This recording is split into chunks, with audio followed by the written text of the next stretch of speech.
All right, we are live. Welcome everyone to Virtual Connecting. I'm at Caulfield with the University of Texas at Arlington, and just here to be the host with some people that are much cooler than I. So with no further ado, I'm going to throw it over to our guests at Open Ed and let them introduce themselves.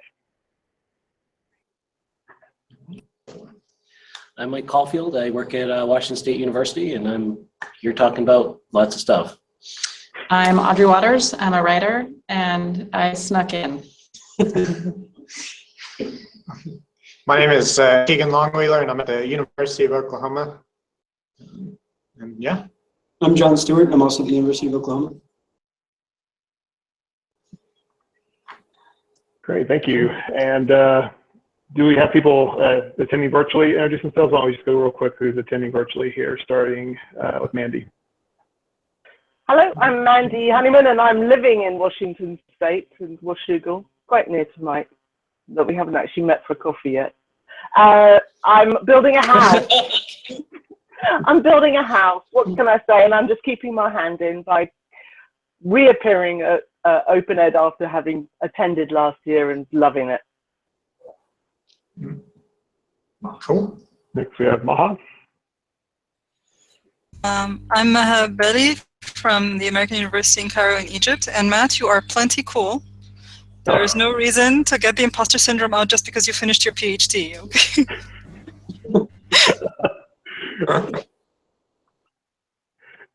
Next we have Morris.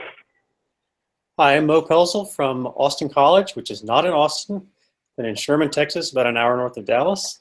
And I'm digital pedagogy designer here. And I think next year I have to attend this conference because any conference with taco crawls and live jams is one I want to be at. 3 and 8. Hey, I'm Nate Angel. I'm in Portland, Oregon right now, and I've been working on OER adoption across the United States, mostly recently with Lumen Learning. And I would be at Open Ed, but I'm not. We miss Nate. Folks, someone, Tom Evans wants to join us, and he wants to know which room you guys are in. So I was asking for virtual folks. B14. On site. B14, okay. Yeah. B14, yeah. Bingo. I'm tweeting it right now. Thank you. All right, great. Yeah, I'm regretting every life decision I made that led me to not go to Open Ed. I'll definitely have to go next year. But yeah, so you'll have lots of thoughts on the conference so far. So I don't know where to start. I haven't been able to follow as much as I'd like to, but thoughts on the conference so far. Anything that you'd like to start off discussing with us?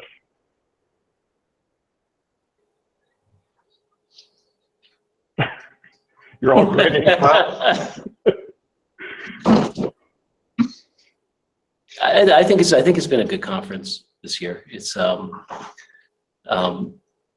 you know, there's always sort of growing pains as the open movement matures, and there's a lot of different factions, and everybody, of course, thinks their particular faction is the center of the world. And I think we've handled that a little better this time around than perhaps last time around, but I don't know.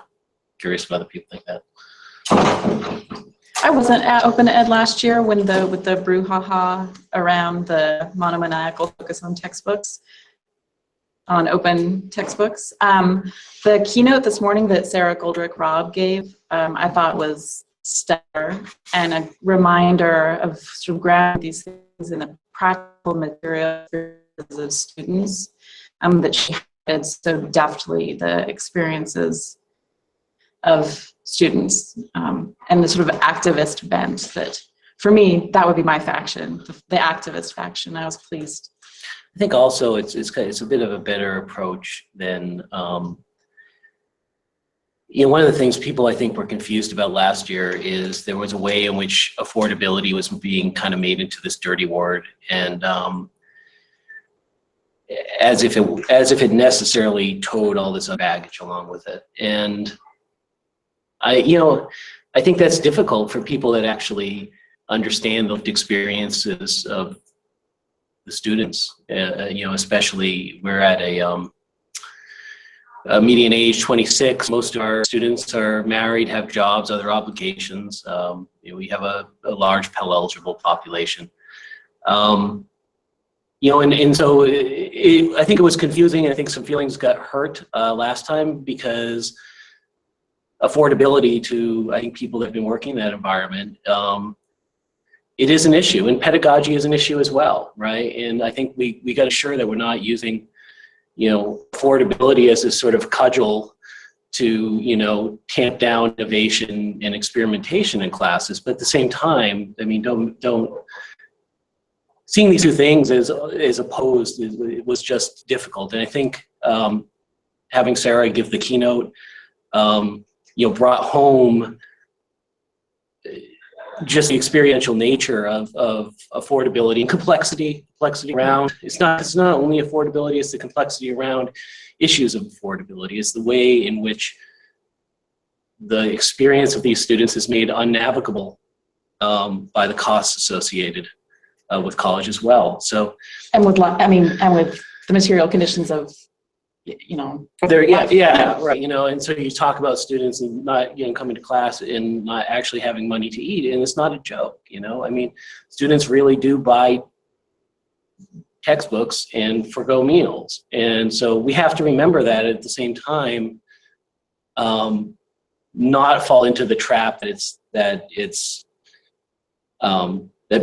all about cost, because it isn't all about cost. Ultimately, it's about the student experience, and you have these two things. You have the pedagogy, and you have you know, you have the affordability thing. So I think I lost audio for Mike at the end there. I'm not sure what happened. But I wanted to comment on that over here in Cairo, there's, in my institution, which is a pretty elite institution, but there are a few students who are on scholarships. And they started to talk about e-textbooks instead of physical textbooks, I think mainly to save costs of the bookstore, books that don't get sold and so on. But then I was like, oh, well, what do you do about students who don't have credit cards? And the provost was like, oh, that actually never came up. And I said, are you serious? Like, nobody thought about the fact that not everyone in Egypt has a credit card and not everyone's dad has a credit card?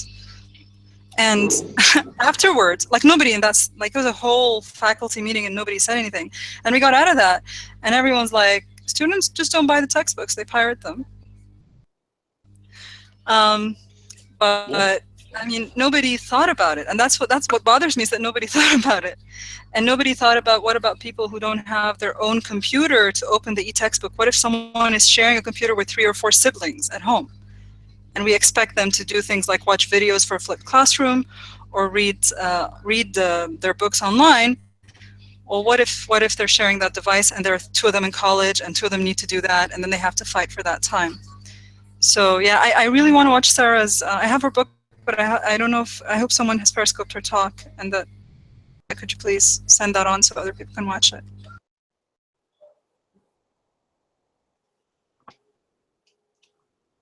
It was one of the first. Can we check the microphone over? We lost the last sentence of Mike. Mike, we lost the last few minutes, last couple of sentences of what you said. So it'd be great to just be able to hear whether your mics are working there. So. Andrew, remember what I said? I think again, just putting the, if you there's this false narrative that affordability and innovative student-centered pedagogy are in opposition. If you put it in the context of the total student experience, they're not in opposition at all. They're complementary. And I think we've got to stop promoting this false narrative. And if we look at these problems from the student out, it's just absolutely evident that these two things are 2 pieces of the student experience that have lots of synergy between one another. So I hope we're moving forward on this. I don't know. Yeah, I probably. I mean, you know, I was there last year, and I just remember my impression being that there was an awful lot of chat about textbooks. And so I think, I don't know if the brouhaha was more aggressive than that thought, you know, but I think it was more an observation rather than we have to stop this. Well, I think part of the problem is textbooks, just the word textbooks, and it's supplanted. OER was always a horrible term. It's such a such a bureaucratic term written by a commission, like literally, right? It was literally written by the Hewlett Foundation report. And it's trying to cover a broad range of things, which is why it's such a mushy term. But the brilliance of the OER term is it's mushy, right? And so you can find your own place in that universe of things, right? Open textbooks is nice and physical and firm, it has a nice crisp sound to it.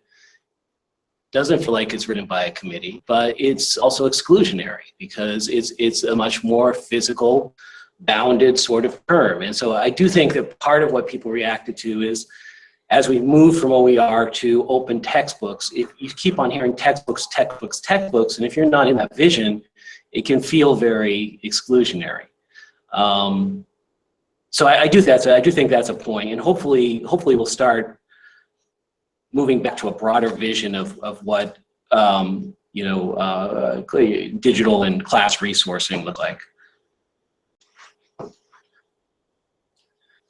At the Open University, of course, we printed. Each course would have normally a set of printed text alongside e-text, usually on PDF. And the students absolutely hated being forced into PDFs, and it was sort of an interesting discussion between the students and the faculties. So I'm coming from a slightly different perspective than the one that I know is very visible here, which in terms of the cost per student I've been reading what you've been writing, right? So that's how come I've been kind of following that, I think. But I think, what about, let's just switch over from textbooks. Yay! So openness in terms of the other thing that we've been hearing a lot about on the conversations we've been having is about the discussions about pedagogies. And so the other faction, if you like, do you want to talk to that a bit? I'm going to get up this screen and read all these comments that we can't read from this distance, and I'm going to let everybody else kick in, because honestly, I was out to 3 drinking bourbon, and I'm carrying this. You guys got to pitch in a little here. This does not make any sense to me. So, but I'm going to check your comments and let these guys talk. That's a good question. Has there been anyone there talking about student agency, learner agency, the kind of open aspect that allows the students more self-determined learning? I hate the word allows. But you know what I'm saying, that gets away from textbooks and gets more, is there that aspect of open at this conference? It's been hard to tell from a distance. So John and I actually just got out of our session, which we did over open faculty development and open games in education.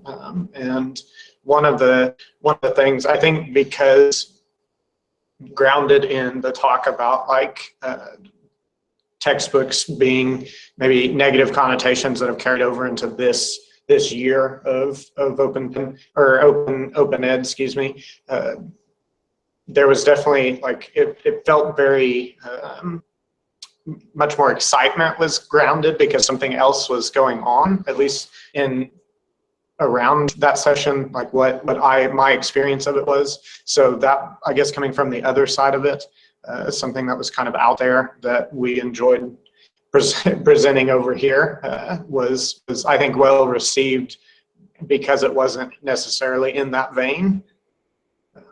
But I think the sessions that I've enjoyed the most or that have been most striking have been those focused on advocacy of open pedagogy, but within that, having access built in. I mean, that access should be built into your pedagogy. And, in our games, the point of it is to open it up to people and to get them thinking about how to redesign their classes and redesign their, just the structures in which they teach. But it seems to be the point of the conference is opening up the access to everything, opening up the access to student-centered learning and student-structured, having them help you craft what it is that they're learning, asking them what it is that they want to gain out of a class, out of a course, out of a game, or out of whatever it is, out of a textbook. And so I've seen connectivity between those sessions focusing on textbooks and those sessions focusing on games and every weird thing, Wikipedia education, in that they're all focusing on how do we get students, how do we ask them what they want, and how do we give it to them. The comments all agreed with us. They all said we were. I'm not kidding. All the comments were like, "Yeah, I know, I agree with you. That's good." It's better because it's coming from you. So. Yeah. So I'm a very big fan of Keegan and John's work, especially on games. But I know you're also into. I mean, the way you make a lot of what you do open is really inspiring. And I just wanted to know, how did you guys get to where you are? Like, how did you get to this point? Because where you're collaborating on this, and it seems like you're doing it at the institution for faculty, helping them design games for students. And so I just wanted to hear a little bit about that.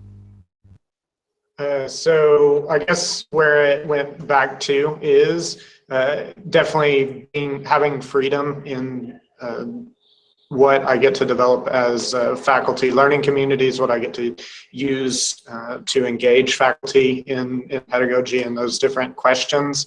So that freedom is really where it was able. From there, passions in games and what they have to teach us about learning eventually led to, well, you know, what are the aspects of that are valuable for higher ed? What are those aspects that are valuable for faculty members, and how do those come about? So it was really grounded in those kinds of ideas. And then eventually we started like thinking about, you know, how do you best engage faculty with these things, especially when you have those that may not be familiar with games themselves and those kinds of aspects of it. So thinking about our audience and the folks we wanted to bring in and work with. And then eventually we decided we were going to build a game and then use that game to teach the concepts about the gaming and game-based pedagogies and all those kinds of things. So that's what it evolved to. And it was met with it was actually not a lot more faculty than we had anticipated. We ran 4 sessions because we had such a high turnout, and our participation from it, we mentioned in our session earlier, was the highest. I mean, it was higher than any of our sessions where we give away iPads for participating, and that was so goblins are better than iPads. That's what we took away. Okay, so. But yeah, I mean, that was definitely an aspect of it, and our most recent project is kind of even taking it a step further in the sense where instead of bringing games into the classroom, let's look at how do we develop games, how do we engage students in the development process of games, engage things like design thinking and those different kinds of aspects, those different kinds of concepts and projects within the games themselves. So that's kind of a real brief nutshell of several months of kind of development. So I think, did I do it justice? Is that? Yeah, and then there's also a broader point of just sort of following along with the conversations that everybody's having. Jesse Stommel, has been advocating against the traditional grading system for years now. And so part of it was just how do we motivate people? How do you do assessment in any way? How should we be thinking about that in higher education? And so we were going back to that initial question of, well, how do we motivate students to learn, and what a good motivation principles look like. Let's throw out the concept of traditional grades and everything else and start back beginning of what do we want students to be doing. And for us, it was, well, let's play games because it's fun, and it'll entertain us at least, even if we fail in everything else. Yeah. But how does that work for extrinsic and intrinsic motivation? What does that look like as a grading model? And how do we then use that to get faculty who are locked into the structures that they've been teaching in to rethink those structures and maybe create a safe space for them where we're not challenging them on quizzing and tests and final exam, all that stuff, but create a space where they can reevaluate what it is they're doing, maybe without them being conscious of that in the first couple of weeks. And then bludgeon them with it when we kill them with a goblin. Yeah. We had some good questions come up in the chat over here. Mo was asking about the vendor presence, if there is a vendor presence there. And then I also wanted to know about the monster presence, specifically for Audrey, if you could tell us about monsters that you might be seeing there. vendors. I mean, there are vendors available for those that want to talk to vendors. So, they've done a good job. Yeah. You know, if you've been to other tech conferences, they've done a good job keeping, you know, they have sponsorships and it's there. And yes, there are the, you know, there'll be the meet and greets and whatever where, you know, the vendors, you know, pull your side, try to talk to you, but it's still largely a non-commercial conference, especially in tech terms. You know, if you go to EDUCAUSE, There's not a trade show. Yeah, it's not a trade show. Yeah. Mhm. So it's actually a lot. I think it's restful compared to other conferences. Yeah. That stuff makes me tense. I'm sorry. Yeah, no, I mean, I would say that I think that there is such a need for having spaces where we can be critical for education technology, and I'm not sure that conferences are necessarily the right place for that. I think that we have other academia has expectations that conference is supposed to do, which was good. A conference perhaps doesn't lend itself to fighting monsters. More of the, you know, you see the monsters of PowerPoint are evident here. You know, I think the monsters of having to have demonstrative, statistically significant, quantitative research are sometimes evident here. But I would say that because of the lack of vendor presence, there's certainly less of the learning management system kind of those sort of oozing out of every conversation. There's less of the you know, we work with these 3 technical partners and let's tell the story of that. And I'm not saying that that's not useful. That can be useful. I don't know. It's. But I think that, I mean, for me, part of the thing, you know, that I try to remind people with monsters is that this is sort of our own creation, right? It's because we have failed in our duties ethically. We failed in our duties to care and support what we're creating. And I think that one of the things that was for me so moving about Sarah Goldrick-Rob's talk is we really have sort of failed to care and pay attention to the monster situations in which students are working and suffering as well. And so I feel as though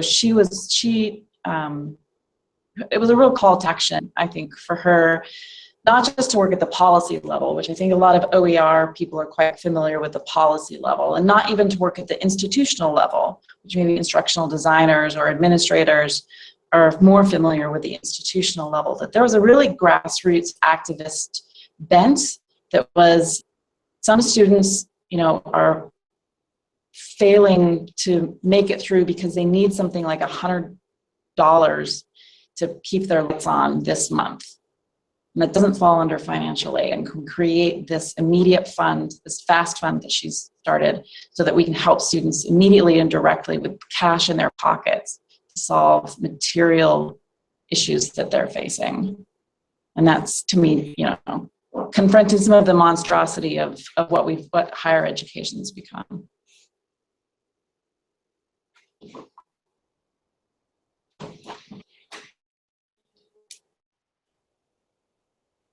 That's good. Someone else had a question. I lost it in there. If they could jump in there and ask it.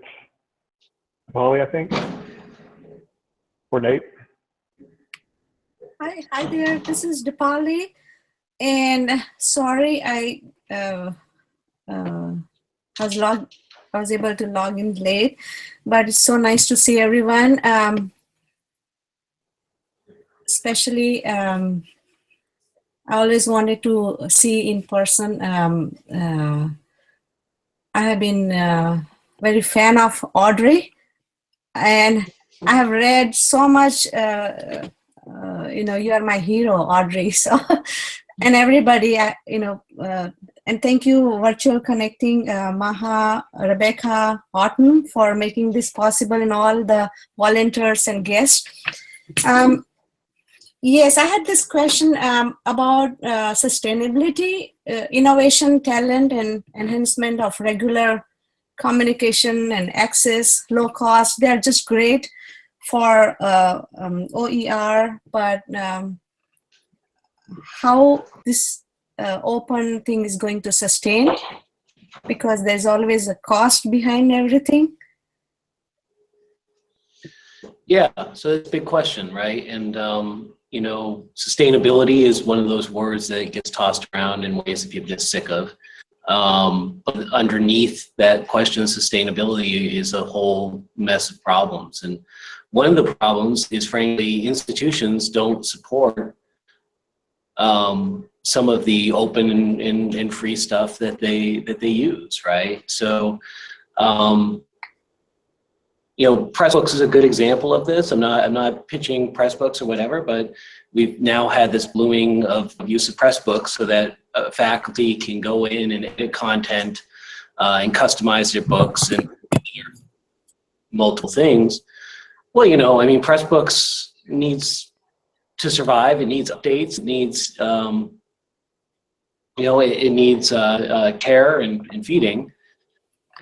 And yet we spend, you know, how many millions of dollars on LMSs or, you know, various technology initiatives or Turnitin because they force us to pay, and then we don't donate back to the open community in any real way, you know, from an institutional perspective. And so one of the things we have to think about is how we do that. I mean, if we're going to treat ourselves like corporations where our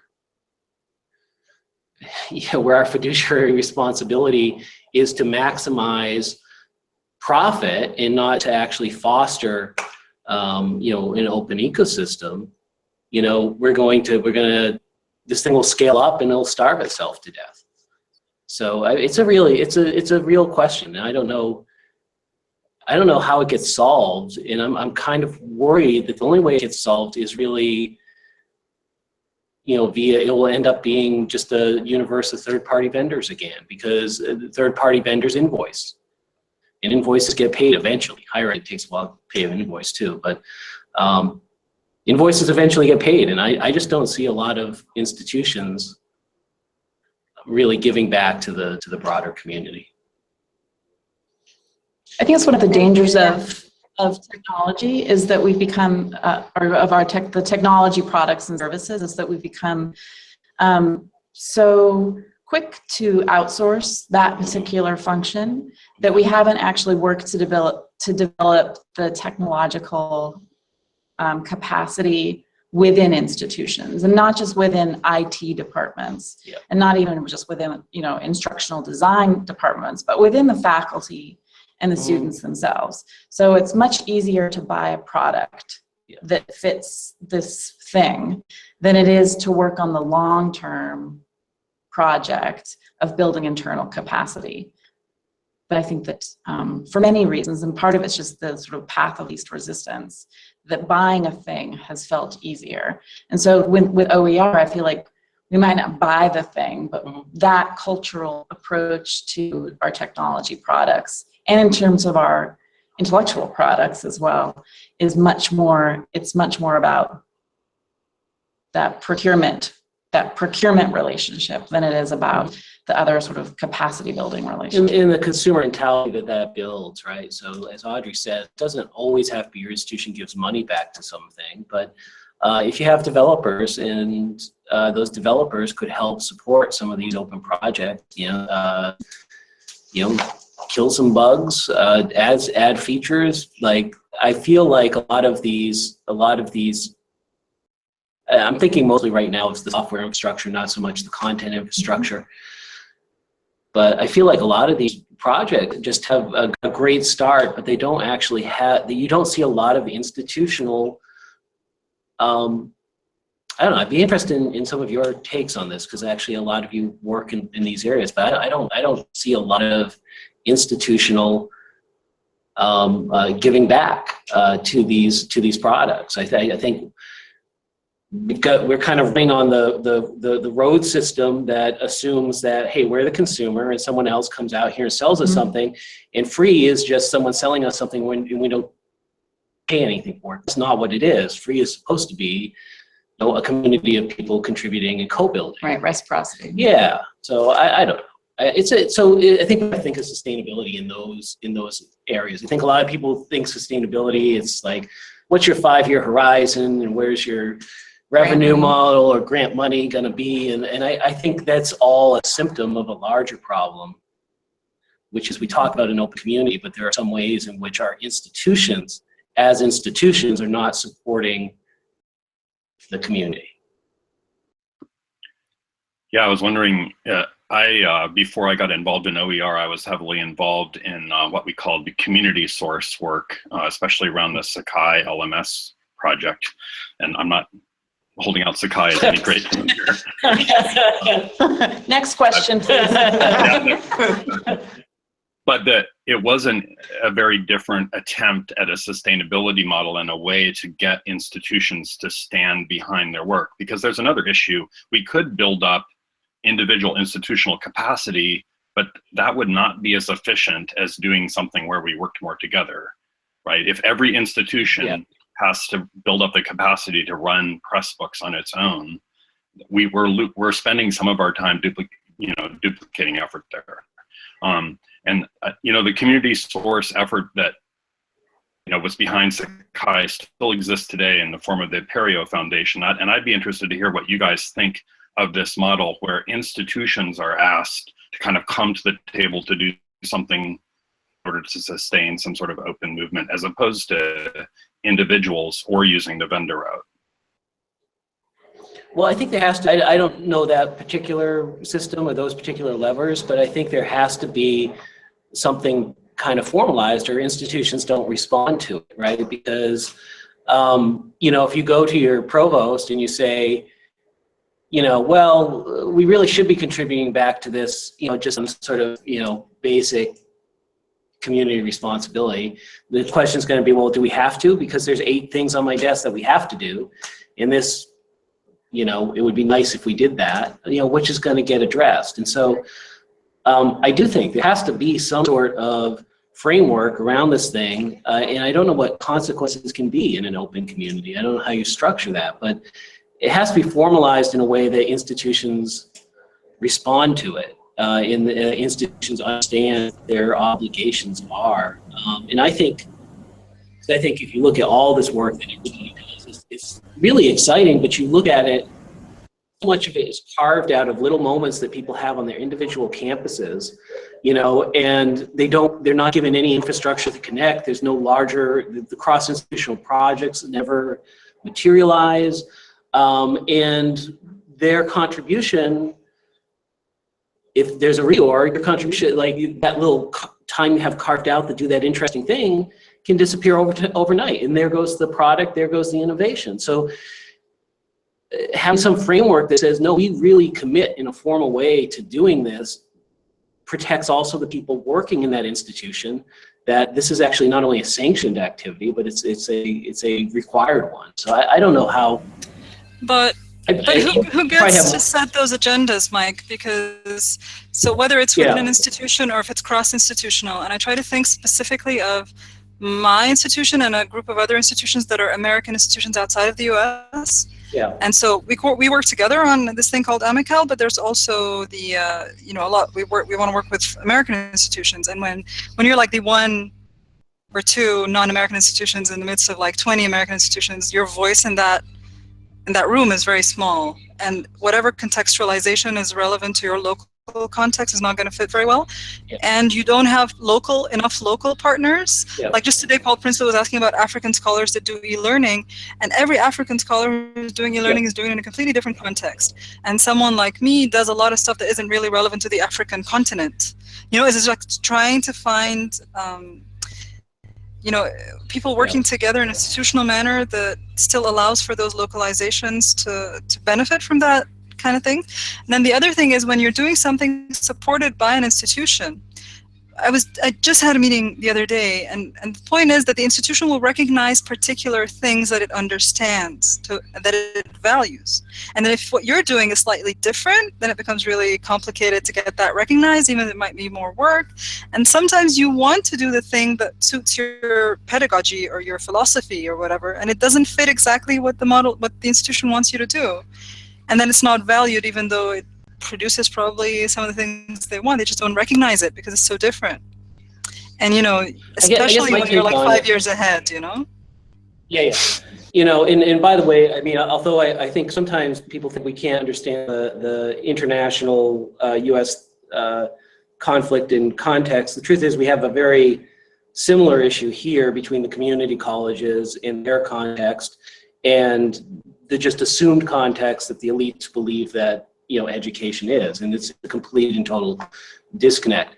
I don't know what the answer is, Maha. I really don't. I think that, but I do think that we're in denial that.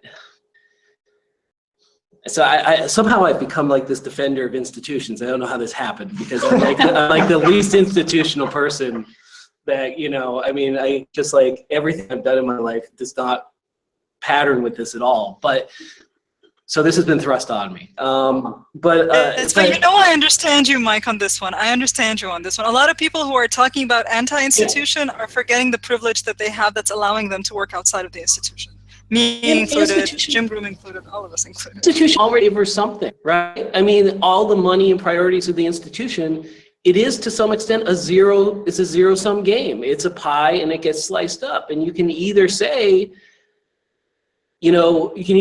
I'm fine, like I don't want to deal with how that pie gets sliced up. We're just going to do our thing over here, which is fine, I guess. But ultimately, if the thing's really valued, someone needs to go to the table and say, no, this is what we care about. So where it is student experience and you know, the financial stress of students, someone needs to go there and make that case. And if we're building this open community that we're not supporting, someone needs to make that case. And I do agree that it's not always favorable to the people that are 5 years ahead of their time. But the truth is, if you're 5 years ahead of your time, I think one of the things you hope is that when the rest of the world catches up with you, like they'll actually fund the damn thing, you know, and because otherwise all this stuff that you're playing around with and trying to experiment with, like its chance of having a broader impact is just not there. So I think it ultimately in the long run, it serves innovators as well, because there's a chance that their work can have a greater impact. But anyway. We're all pondering the thoughts there. Very, very good. Yeah. I just want to point out we've gone past the 30-minute mark. We don't have to stop, but just if anyone needs to go or check out, you can. Feel free to talk some more. But in fact, our viewer number has gone up since we hit the 30-minute mark. So I don't know. That's cool. Someone must be posting really good tweets. I think if you guys want to keep going, you can. I need to go because I have a session in an hour and a half almost, and I need to spend some time with my little girl for the weekend. So, Audrey, I'm so happy that you made it. And thank you, Mike and Keegan and John and everybody, and I'll see you guys around. Bye. Thank you. Yeah, about gate crashing conferences, if only we could gate crash the flights to the conferences as well.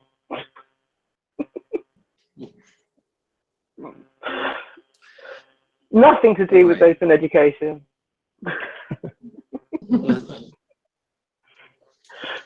Yeah, I was looking at all the links that we've been posting here in chat, which is a bit mean to those people who can't read chat, like all the people who might be watching this afterwards. So we were looking at oerconsortium.org and we were looking at oercommons.org, thinking about repositories. I was thinking, while you were talking, Audrey and Mike, I was thinking about the way back when.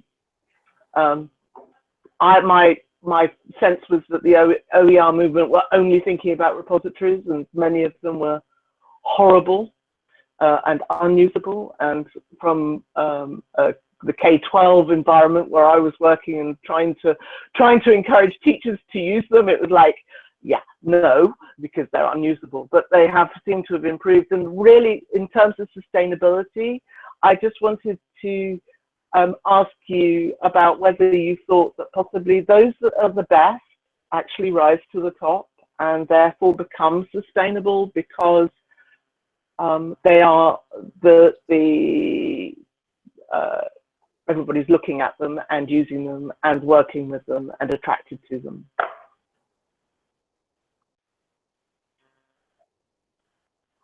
Is my mic on? So Yes, it was.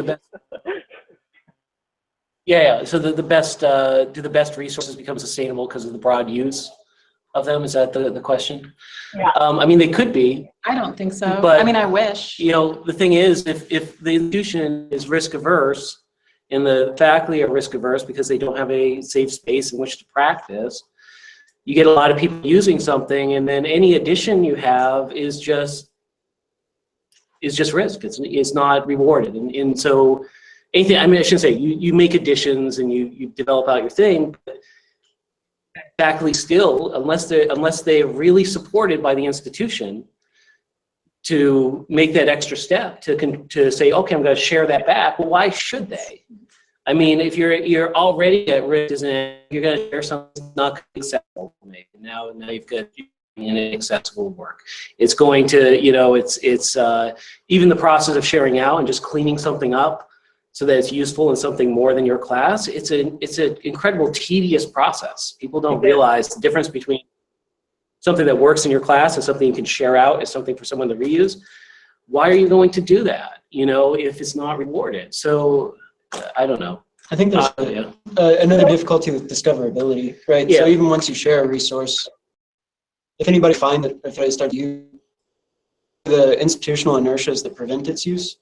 So I mean, we are still using Microsoft in entirely too many ways for no reason, other than that it's inertia and there's money involved. There's reasons to do it, but they're not educational.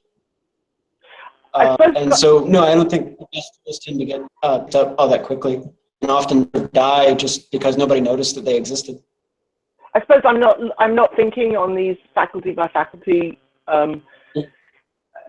attempts to do these things. I'm thinking on a more, I don't know. I started in open software, so that's where I learned about this stuff. That's where I came from, and to me it seems as though you really have to have masses of people working on this in order for these projects to work. So if one's only working on it in terms of one's own institution, then it's going to be much harder to make any progress. Whereas if one's working on a much larger stage, yeah, no, and with I think that's true, and it is a thing in you know, actually talking to Ward Cunningham about Wiki. One of the things that surprised him about Wiki is that Wiki did not scale down. Right? Wiki scales up really well, but at a certain level, if you get lower than a certain number of contributors, it becomes this ghost town that just becomes abandoned, and eventually nobody maintains it. It just goes into this downward spiral, right? So you need to get to that critical mass. I think the thing that I'm concerned about is that in order to get to that critical mass, you're going to have to encourage and I hate the word incentivize. You want to talk about Skinner? Fair enough. But yeah, reward. I don't know. Same thing. Skinner? Pelletize. To get up to that critical mass, I mean, there needs to be less friction in that process. So, and then I think that this actually connects to what we were talking about at the beginning, this tension perhaps between the open education resources and the open pedagogy, right? Because if you look at in the US at the K-12 level, the most popular place to go to get resources for your classroom isn't open. It's something like Teachers Pay Teachers. Right, and the materials there are terrible. They're terrible. They're terrible worksheets. They're terribly designed. They're not thoughtful insofar as that just for the sake of convenience and efficiency, someone has put their resources online to sell. And so there has to be a conversation about what happens in the classroom pedagogically alongside the resources. And I think without both of those pieces in conversation, the winner is going to be teachers pay teachers. The winner is going to be, here's a worksheet and it's $1.50. Here's an exercise that we did on the Revolutionary War, and you can add your students' names. It's, you know, you can make it, personalize it that way. For $2. Yeah. And that's, I think, I mean, if you think of what one of the most used resources is, unfortunately, it's that worksheet quiz mill, which has all sorts of flaws in terms of pedagogy. Sorry. Yeah, this is a development thing, you know, a skills development thing, which is a whole. Yeah, you know, and I can totally understand, living now in America, particularly, how someone decides something is good because they have to pay for it, which is constantly depressing. And I also felt that when I worked in the school in England, and I had to persuade people that actually this resource is much better than that resource, because this resource, they all wanted to pay for it, and therefore it was proven to them that it was good because they had to pay for it. And I'm going, well, no, actually, this is so much better. Let me show you how. But I was lucky that the school was investing in my time to give to teachers those skills and those evaluations, whereas very few schools, I think, have that. Yeah. Okay. Rant over. Well, teachers pay teachers has this other thing, which is you get into these reputational capital spirals, right? And the people that end up on top of that, I'd be interested to do more research into how this happens, but they're not always the best resources. No. A variety of things happen whereby the people that attain some reputational capital via sales of these things are to accrue more because they float to the top of those search results. Tyler Perry movies. Maybe? Exactly. No, exactly like that. So they float up, into the view, and then they accrue more downloads because they're near the top and nobody searches, further than the bottom. Right. And you end up with this really mediocre stuff floating to the top. And I think that's a big problem too. And I don't know how to solve it, but I think maybe Google and Amazon are the wrong people to do it. Yeah. Yeah, we've suddenly gone political over here. Yeah.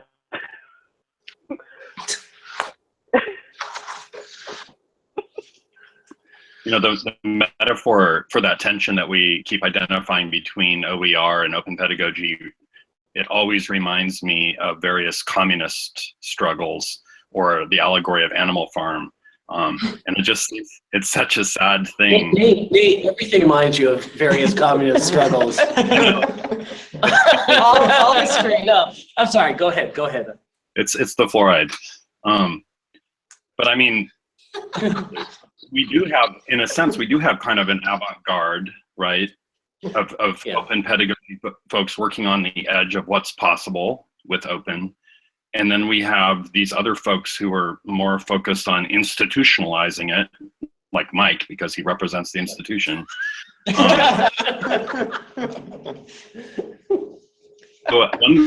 one of the things that would be nice is if we could find a way to break out of that historical pattern, or at least convince me that we're not reduplicating it. Yeah. So what lessons does communist history have for us, Nate?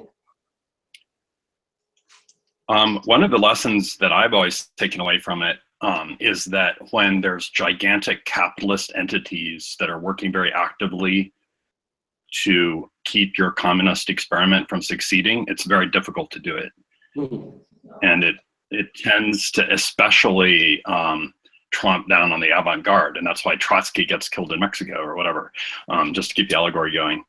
And so until we can figure out a way to solve the sustainability resources issue, with giant capitalist entities breathing down our neck, we'll keep fighting with each other. Right. So it's almost that external threat that actually creates that division, right? I think so. I mean, I take the example of Cuba. Yeah. I mean, Cuba had a relatively good experiment going until the United States decided that it wasn't okay. Right. So we're Cuba right now, right? You're not. And you're Oh, man. I would like to add something to Nate when he was talking. So we are talking about U.S. and global. There are two different things here. Been here in U.S. for many years, and so there are so many talent and innovation with everything here. But there are so many challenges if we see globally, quality or human interaction, cultural and language barriers, technical issues, property and copyright. So I think we have a lot of work to do on OER. Yep, absolutely. I think there's people coming in for the next session here behind us. Yeah, I agree. Thank you very much. Thank you, everyone. You guys should keep. Yeah. Great conversation, everyone. Guys. Thank you very much. Thank you, Audrey. Thank you. Bye, guys. You.